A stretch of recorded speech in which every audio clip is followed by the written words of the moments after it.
Meus irmãos, esse é o momento da palavra. Já são quase 9h20 e nós vamos... desde que eu li, dei uma passada no nosso boletim, eu achei por bem dar uma lida com os irmãos na palavra pastoral, a fonte do verdadeiro avivamento. Vamos ler devagar, analisar rapidamente, e depois então vamos ter uma meditação na continuação dessa noite. E leram o livro Na Lei de Deus, e, declarando e explicando o sentido, faziam que, lendo, se entendesse. Todos os avivamentos descritos na Bíblia Sagrada, bem como os registrados nestes 2000 anos de história da igreja, foram precedidos de uma volta à leitura e observação das Sagradas Escrituras. Os irmãos sabem que tem avivalistas e tem movimentalistas. Tem muitos artistas. Hoje, alguém aqui conhece um crente com 2 anos de crente, que já é pregador por aí afora? Alguém já viu isso? Já ouviu falar? Já viram? Quantos já viram isso? 2 anos de crente, já é pregador. Paulo, que já era doutor de Bíblia no Antigo Testamento, ele ficou 13 anos se preparando. Os discípulos de Jesus, que quase todos já eram discípulos de João, conheciam Bíblia, tiveram 3 anos e meio de curso intensivo, dia inteiro, noite toda, estudando e aprendendo para poderem trabalhar para o Senhor Jesus Cristo. E esses ilustres que se entregam para Jesus, mas já são cantores lá do mundo, já são artistas de televisão, então já têm dotes pessoais, então se entregam para Jesus, daí a 2 anos, compram um sapato de couro de jacaré, eu ponho uma gravata bem moderna, né? Um paletó com mais botões, 3, 5, 6, 7 botões, e faz um cartãozinho e bota assim, conferencista internacional. E sai por aí, aprende, vai nesses lugares, aprende fazer reteté e dar frase de efeito, e sai por aí, às vezes não tem nada, nem crente é, não tem a menor preparação. Mas nós aqui estamos falando de avivamento. É o que nós precisamos agora, porque a igreja está correndo um risco tremendo de, no arrebatamento da igreja, ficar um punhado de crentes aqui, sentados na cadeira macia da igreja. Está correndo. Mas aqui na DIG não tem esse negócio não. Nem que seja pendurado pelo cabelo, eu levo você. Pendurado pela alça do suspensório, pelo cinto, mas nós vamos, você vai em nome de Jesus. Você vai em nome de Jesus. Nós não queremos formar crentes aqui para ganhar bem, para bater palmas, para dar carro. Do carro novo já ganhei, carro está sobre novo meu carro ainda, tá bom? Não estou precisando disso e nem estou querendo isso. Eu estou muito interessado é que você vá para o céu comigo, que nós todos vamos subir para o céu. É isso que eu estou interessado. E para isso acontecer, nós temos que já ir praticando na nossa vida prática. A gente tem que estar pronto dia e noite.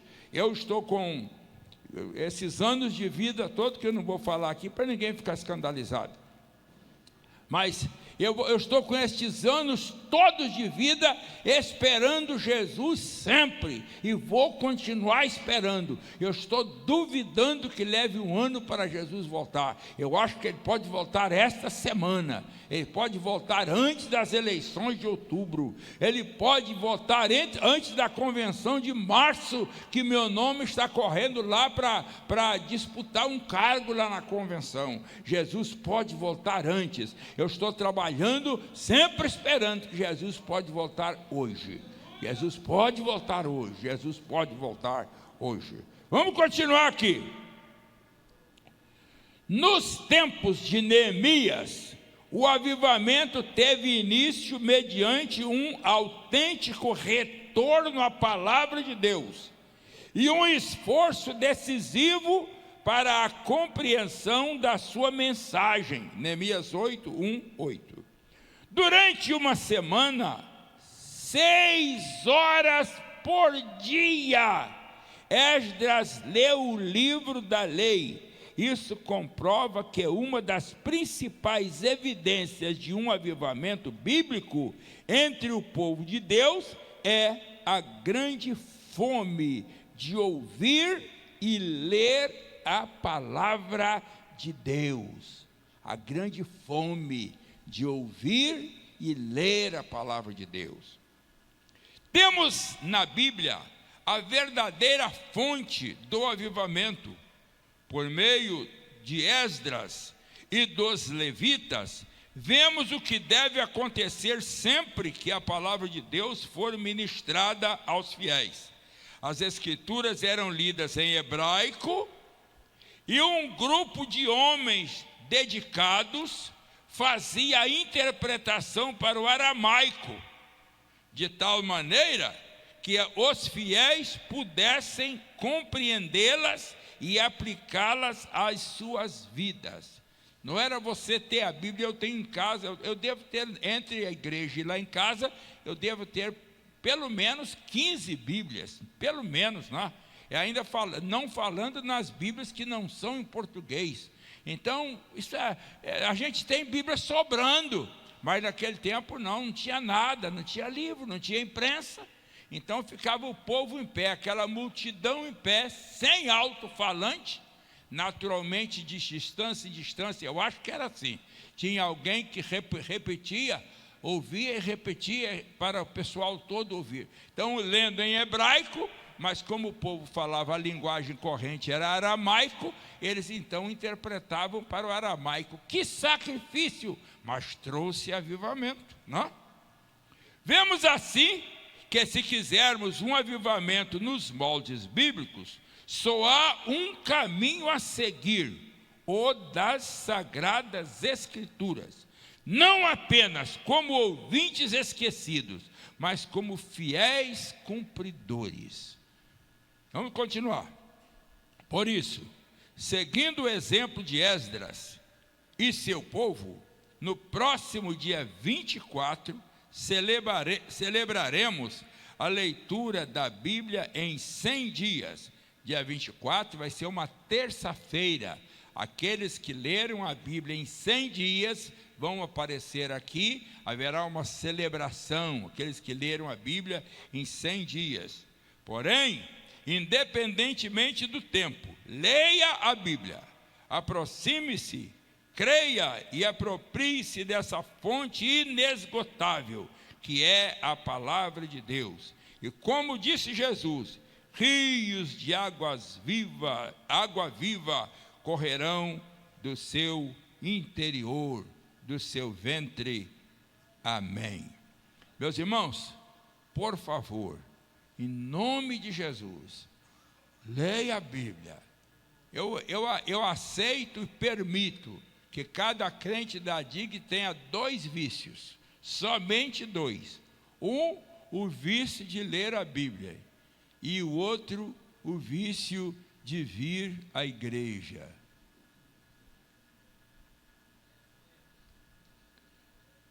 Não seja crente caseiro, não. Em casa tem muita coisa, mas na casa de Deus tem tudo. Quem veio aqui esta noite já viu tanta coisa boa, não é verdade? Se não tivesse vindo, teria perdido. Mas você veio, você já viu muita coisa boa, muita coisa maravilhosa. Então eu falei vício, mas não é vício não, é hábito, né? Tenha 2 hábitos, um de ler a Bíblia e o outro de vir à casa do Senhor. Aproveite de madrugada, você acorda de madrugada, passou uma aguinha na boca, aproveita fala assim, eu vou dormir, preciso dormir, mas eu vou gastar 10 minutos lendo a Bíblia. Sabe quantas páginas você vai ler em 10 minutos? Você vai ler 2 a 3 páginas em 10 minutos. 2 a 3 páginas da Bíblia. Você então aproveita e vai dormir outra vez, já vai com alimentação.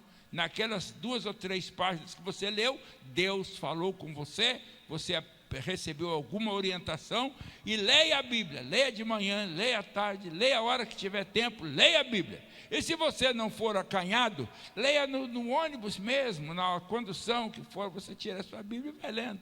Ninguém tem nada com isso. Não tem gente lá lendo Globo, lendo Extra e essa coisa, então você lê a Bíblia. Não tem problema não, leia a Bíblia. Então vamos ter esse hábito, glória a Deus. Meus irmãos, nós vamos ter uma breve meditação na continuação sobre quem prega o Evangelho. Vamos ler aqui Atos 8, versículos 3 a 8, que diz assim, Atos 8, 3 a 8, diz assim: E Saulo assolava a igreja, entrando pelas casas e arrastando homens e mulheres, os encerrava na prisão. Mas os que andavam dispersos iam por toda parte anunciando a palavra. E descendo Filipe à cidade de Samaria, lhes pregava a Cristo. E as multidões unanimemente prestavam atenção ao que Filipe dizia, porque ouviam e viam os sinais que ele fazia.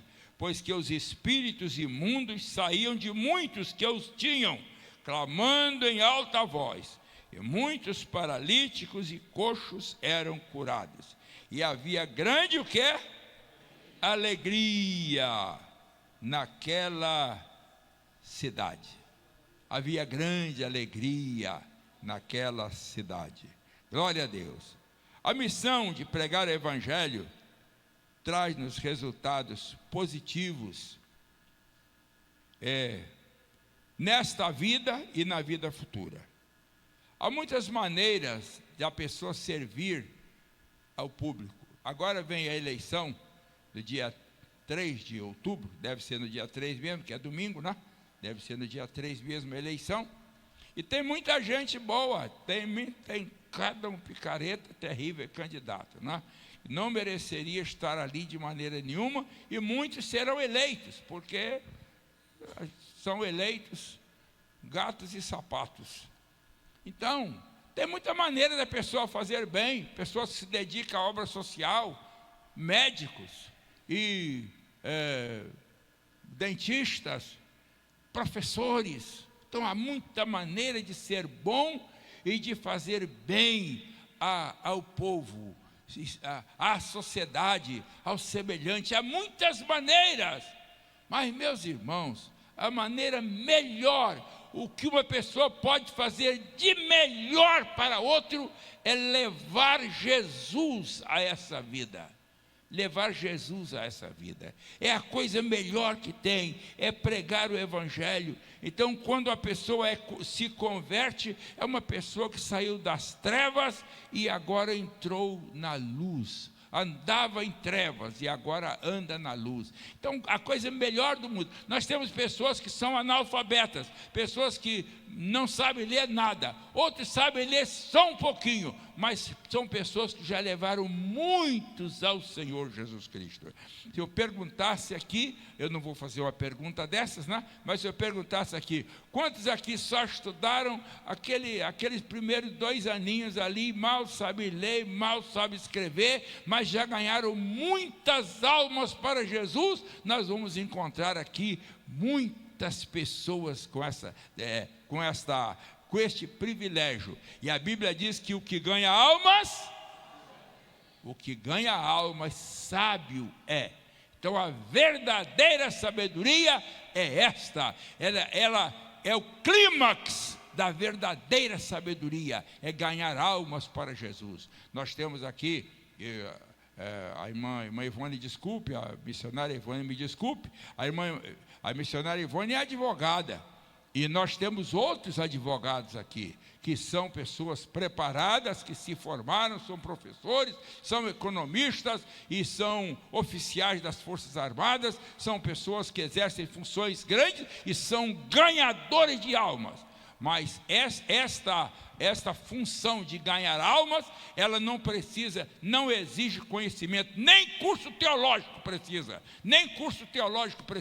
Você pode ganhar almas orando ao Senhor, encaminhando pessoas para a casa de Deus, pedindo ao Senhor: Senhor, me ajude, eu quero ser ganhador de almas, Jesus é que faz, através do Espírito Santo, Ele que forma ganhadores de almas. Ele disse: vinde após mim, e eu vos farei pescadores de homens, pescadores de vidas para o Senhor Jesus Cristo. Então nós gostaríamos, você viu que coisa bonita hoje, né? 20 e poucas pessoas aqui entrando em comunhão com a igreja. Esses 20 e poucos, eu estimulo vocês para, como agradecimento a Deus, trazer mais um para Jesus. Eu vou agradecer a Deus agora, eu voltei à comunhão, estou na comunhão da igreja. Então, meu agradecimento vai ser o seguinte: eu vou conseguir trazer uma pessoa para Jesus, ou uma pessoa que está afastada, ou uma pessoa que nunca creu. Agora, tem uma coisa: depois que você conseguir trazer uma pessoa, você vai achar tão bom que não vai parar mais. Pastor Jean, quando era diretor de evangelismo, ele falou: pastor, eu fabrico pessoas que ganham almas. Ele falou: eu coloco a pessoa do meu lado e fico trabalhando com ele, evangelizando com ele. O dia que ele ganha uma alma, eu me despreocupo com ele, porque nunca mais ele para. Porque ele aprende a ver que é tão compensador, tão bom, que ele continua fazendo o mesmo serviço, ganhando almas para o Senhor Jesus Cristo. Então nós vamos, eu já vi o relógio ali, não está me ajudando não, não vou reclamar de ninguém, porque hoje foi muita coisa que foi feita aqui, mas eu vou pelo menos desenvolver um pontinho. Quem evangeliza, cumpre a ordem de Jesus. Não cumpre o pedido de Jesus, não. Cumpre a ordem. Evangelizar não é um favor que nós fazemos, é uma obediência. O apóstolo São Paulo disse assim, quando ele dando relatório para uma grande autoridade, ele falou assim: eu não fui desobediente à voz que me veio, ao comando de Deus, não fui desobediente à visão celestial. Então, meus irmãos, quem evangeliza cumpre a ordem de Jesus. Os irmãos notam que Jesus, quando fala em Marcos, no capítulo 16, versículo 15, ele não disse assim: meus filhos, meus discípulos, por favor, evangelizem, ganhe almas, por favor, espalhem a palavra. Não, ele deu ordem. Ele disse: ide por todo mundo, pregai o evangelho a toda criatura. Quem crer e for batizado será salvo, quem não crer será condenado. Ide, estes sinais seguirão aos que crerem. Ide, expulsai os demônios, curai os enfermos, limpai os leprosos, de graça recebeste, de graça dai. Isso aqui é ordem de Deus. Jesus não fez nenhum pedido, não, ele deu ordem. Você é obediente? Então obedeça. Aleluia. Aí é que vem novamente a não necessidade, não necessariamente que a pessoa tenha cultura, porque para aprender português é ABCD, mas para aprender a evangelizar é obedecer, não é? Obedecer já não conforma mais, não é mais ABCD, é obedecer, viu? Tá bom? Não fica mais fácil assim? Então cumpre a ordem de Jesus. que foi uma ordem soberana, como eu acabo de falar. Foi uma ordem que requer diligência, dedicação, cuidado, observação. Jesus está mandando, então vamos obedecer. Lá em Atos, no capítulo 20, versículo 24, o apóstolo São Paulo diz assim: em nada tenho a minha vida por preciosa, contanto que cumpra com alegria, não é? O ministério que recebi do Senhor Jesus. Aleluia. Então, é uma ordem que requer diligência. E ainda nós teríamos aqui versículo 21 e versículo 23, 13 também. Agora, é uma ordem abrangente, ela é muito abrangente. Eu fico maravilhado com pessoas que estão aqui, de repente já estão na Europa pregando. Agora nós temos a irmã Osana e a irmã, meu Deus, e agora como é que eu vou lembrar o nome daquela irmã? Feliciana, também feliz, né? Feliciana. Elas vão viajar depois de amanhã, depois de amanhã, né? Para Portugal, né? Zoropa, não é? Vamos para Zoropa, né? Isso não é uma maravilha? Não é uma coisa boa? É que eu já sonhei ir a Portugal não sei quantas vezes. Minha avó era sangue puro português, a outra avó também. Nunca pude ir a Portugal, já fui lá perto, né? Fui à Holanda, fui à Itália, fui à Grécia, mas a Portugal não consegui não. E elas já vão para lá. Isso não é bom, não é maravilhoso? E elas estão cumprindo, ide por todo mundo. Jesus pode fazer isso com qualquer um. Eu não estou dizendo que elas são qualquer um, porque elas foram vistas cantando e pregando, e aí o pastor sentiu direção de Deus e as convidou, já vão para lá. Mas que coisa boa, que coisa maravilhosa. Você estará indo com elas, porque você vai em oração, vai pedir a Deus que dê unção a essas irmãs e faça uma coisa maravilhosa. É uma ordem abrangente. Mateus 24, 14 diz assim: este evangelho será pregado em todo o mundo, em testemunho a todas as gentes. É uma ordem maravilhosa. Eu fico triste certas horas. Eu hoje, por exemplo, ouvi uma voz lá na nossa reunião de oração, que foi depois que o vento faz a curva, 8 quilômetros. Foi lá na praia de Guaratiba, Jesus da glória, quase 2 horas daqui lá, por causa do trânsito. Aí lá eu fui ouvir uma palavra. O irmão falou: irmãos, lá no Vale do Jequitinhonha tem 98% de católicos. O que é isso? O que a igreja está fazendo? Mas tem muita igreja atacando o Vale de Jequitinhonha. Inclusive, muita gente da nossa coordenadoria estão indo lá para essa semana, estão lutando, e os irmãos lá que aceitam a Jesus, eles correm um risco tremendo de perder o emprego.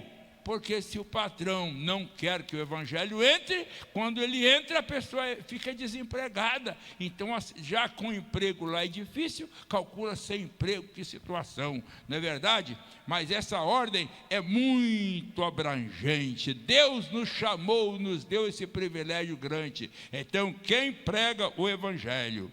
É uma ordem urgente.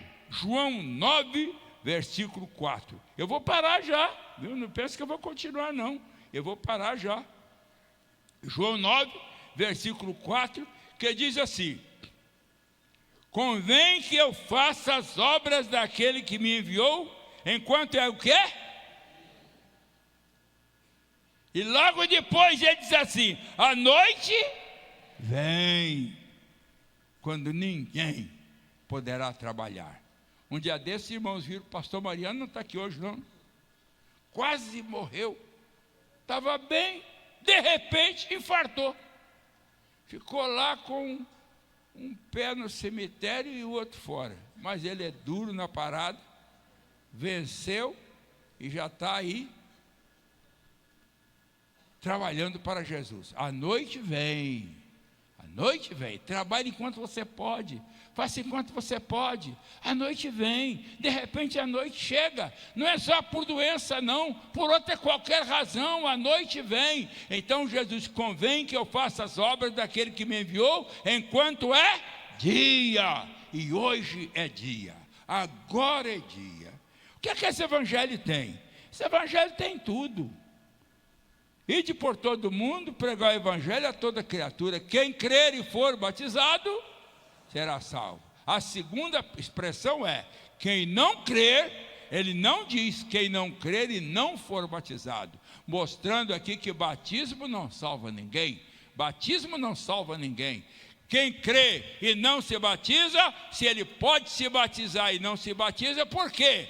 É porque não está bem salvo. Porque a pessoa que crê e fica realmente salvo, essa pessoa deseja ser batizada, quer ser batizada, faz tudo para ser batizado. Então quem crer e for batizado, será salvo. Quem, porém, não crer, será condenado. Eu conheço tanta gente que creu e não foi batizado e está no céu. Por exemplo, pessoas que se convertem no hospital. Às vezes está faltando meia hora para morrer, falta 2 dias para morrer, falta 1 dia para morrer. Aceita Jesus e vai salvo para o céu. Eu orei por um irmão tuberculoso esses 40 anos atrás, eu creio que há bem mais de 40 anos atrás. Esse irmão estava lá no isolamento aqui em Curicica, lá em Jacarepaguá, e eu fui visitá-lo, e aquele irmão estava mal, e de repente eu fiquei até assombrado. Aquele irmão foi tomado de uma alegria tão tremenda, mas ele gritava, uma alegria, glória a Deus. Eu pensei que o hospital ia se juntar lá, os médicos e enfermeiros iam correr lá, ninguém apareceu. Eu saí de lá, falei, eu acho que ele foi curado. 2 dias depois ele estava no céu. Está entendendo? Coisa tremenda lá. Aquela alegria, aquele gozo ali que Deus deu a ele, foi a consolidação da sua salvação. Então, maravilha, quem crer e quem não recebe Jesus, quem não entrega a sua vida para Jesus, está perdido. E quem aceita Jesus, quem crer e for batizado será salvo. Aquele homem, aquele carcereiro lá, naquela situação, em Atos capítulo 16, quando ele viu aquele quadro acontecendo, um movimento de Deus, do Espírito Santo, um terremoto que soltou todos que estavam presos, abriu as portas da prisão, ele correu e disse, senhores, que farei para me salvar? Então Paulo disse, crê no Senhor Jesus Cristo e serás salvo tu e a tua casa. E a Bíblia diz que ele creu e a família, e naquela madrugada ele já era um crente que parecia um crente de muitos anos, regozijando no Senhor. Vamos ficar de pé, por favor. E eu vou aproveitar e vou fazer uma pergunta. Quantas pessoas esta noite ainda não entregaram a sua vida para Jesus e estão aqui nesta reunião? Eu peço que você saia do seu lugar, venha aqui entregar a sua vida para Jesus agora.